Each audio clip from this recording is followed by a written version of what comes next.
পতিত প্রধানমন্ত্রী শেখ হাসিনা বলেছেন তিনি অভিযোগকারীদের মুখোমুখি হতে ভয় পান না, তবে তার দেশে ফেরার কোনো পরিকল্পনা নেই বলে জানিয়েছেন তার আমেরিকায় বসবাসকারী পুত্র সজীব ওয়াজেদ জয়। তাদের দল আওয়ামী লীগের পক্ষ থেকে অবশ্য এই রায় প্রত্যাখ্যান করা হয়েছে। ভারতে অবস্থানরত শেখ হাসিনা এর আগে বিচারকে প্রহসন বলে অভিহিত করেছিলেন এবং তার বিরুদ্ধে আনা সব অভিযোগ অস্বীকার করেছিলেন।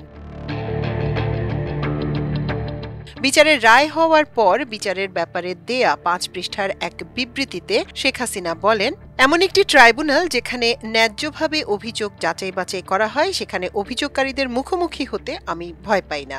হাসিনা উল্লেখ করেন তিনি তার মানবাধিকার ও উন্নয়ন সংক্রান্ত রেকর্ড নিয়ে অত্যন্ত গর্বিত।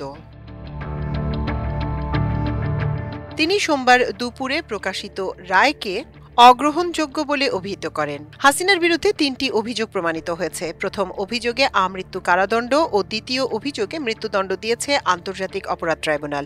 6 ভাগে বিভক্ত 453 পৃষ্ঠার রায়ের সারসংক্ষেপ পড়েছেন বিচারক। দুপুর 12টা 34 মিনিটে রায় পড়া শুরু হয়। 2:45 পর্যন্ত রায়ের সারসংক্ষিপ্ত অংশ পড়েন তিনি। পরে রায় ঘোষণা করা হয়। এদিকে জুলাই গণ অভ্যুত্থানে ক্ষমতাচ্যুত স্বৈরাচারী প্রধানমন্ত্রী শেখ হাসিনার ছেলে সজীব ওয়াজেদ জয় হুমকি দিয়ে বলেছেন, আওয়ামী লীগের ওপর থেকে নিষেধাজ্ঞা না তুলে নিলে দলটির নেতা কর্মী সমর্থকরা আগামী বছরের ফেব্রুয়ারি মাসে অনুষ্ঠিত হতে যাওয়া জাতীয় নির্বাচন পণ্ড করে দেবেন।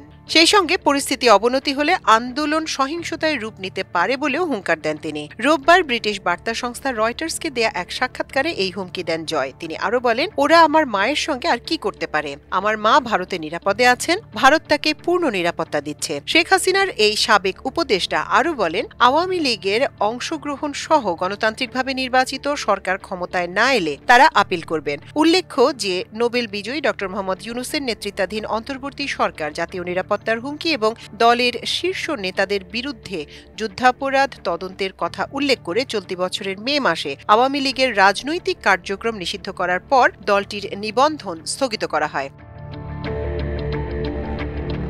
সজীব ওয়াজেদ জয় আরো বলেন, আওয়ামী লীগ ছাড়া নির্বাচন আমরা হতে দেব না। আমাদের আন্দোলন আরো শক্তিশালী হবে এবং আমরা যা দরকার তাই করব।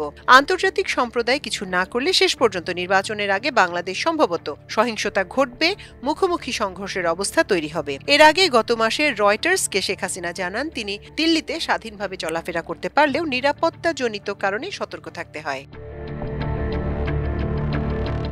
তামান্না মিনহাজ, আমার দেশ।